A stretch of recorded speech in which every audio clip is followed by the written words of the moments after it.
This as the government is set to hit the more than $14 trillion debt ceiling sometime this spring. Congressman Nunes is a Republican from California and a fellow member of the Budget Committee. Welcome back, Congressman. Good to see you. Well, thanks, Jerry, and it was great to hear Major Garrett back on. He's back in the limelight again, even asking you to remember the tape, and boy, he could become a regular on your show now. Hey, we'll keep you on tape too and bring you back to hold your feet to the fire as well.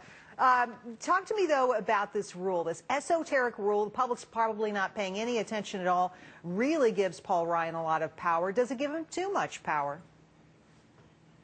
Well, we can never give Paul Ryan enough power because Paul Ryan is the leader, one of the guys in the forefront of trying to save our country from itself, where we are spinning ourselves into oblivion. And so, this is not a partisan issue.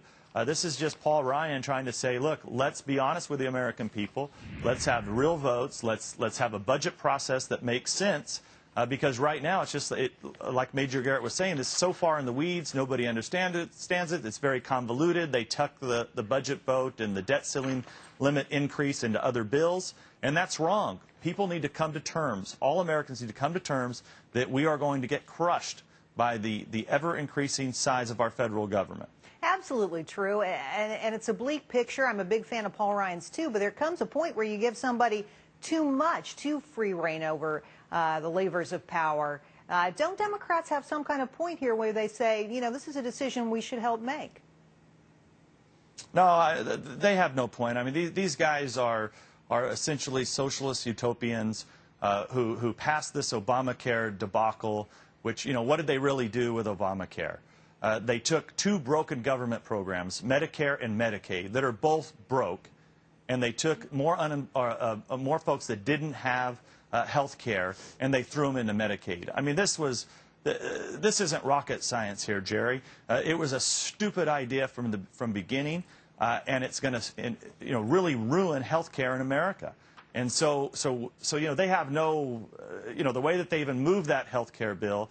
I don't want to go into the past, but these guys really have no credibility, especially with House Republicans who sat there and watched it for the last 4 years. Well, you brought up Medicare, of course, the first of the boomers turning 65. Boy, under pressure, that program right now, as you say, it's about to go bust.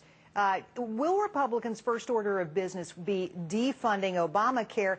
And can you really get any traction on that, given that the Senate's held by Democrats? Well, we need to defund Obamacare, but at the same time explain why we're defunding Obamacare. So we'll have a straight-up vote to take it off the table. The Senate will most likely not bring it up. But I believe that there are United States senators over there, like Tom Coburn, who we worked with a lot on health care. Paul Ryan and I worked with on a health care bill. He will use every opportunity to try to defund health care, or Obamacare, but make the point that the reason that we're doing this, not because we don't want people to have health care, it's quite the opposite. We want people to have good health care in this country, but we want it done in a rational way. Let me give you one quick example. Sure. Medicaid today, a single mother with three children, we're spending $11,000 on that single mother with 3 children on average to have Medicaid. You can get a good $8,000 plan or less in most states in this country. So the numbers don't make sense because all they were trying to do was to socialize medicine, and that, unfortunately, we're left to try to fix this problem, because if not, like we're talking about, we are going to be crushed by this debt.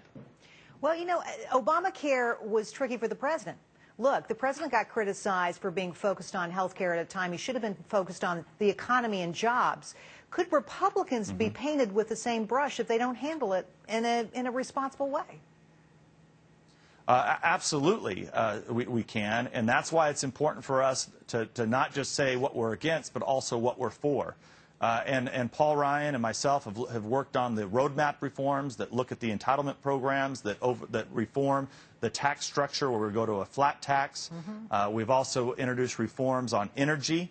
And let's not forget, the other thing that's not being talked about a lot out there is the public employee pensions at the state and local levels. Big problem. That are threatening, where we have today. The city of Pittsburgh was in a city council meeting tonight, just a few hours ago, basically admitting that their pension plan is broke. So these are all things that are beginning to come down the pipe that it's going to be difficult. It's not just about House Republicans.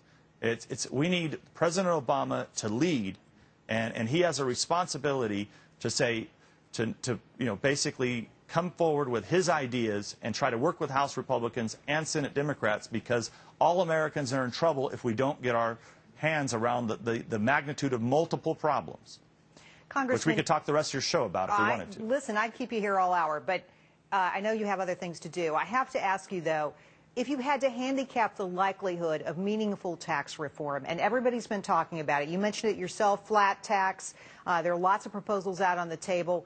How likely is it to happen? Well, look, if President Obama wants it to happen, it can happen. He can make it happen. Look, I don't see a simple flat tax being able to be signed into law, but I think this is an important time in our nation's history where Republicans have a responsibility to put out real, concrete solutions, and we should be able to pass these concrete solutions. You know, Republicans have never had this type of majority basically in modern history. So I believe the Republican Congress can pass meaningful tax reform. In fact, the chairman of the House Ways and Means Committee, Dave Camp from Michigan, has stated on numerous occasions, Dave Camp from... We're really out of time. It's a pleasure having you on the show. I hope you come back soon. Thanks so much for your time today. We appreciate it. Happy New Year, Jerry. Thank you. Happy New Year. And when we come back New Year's Day, give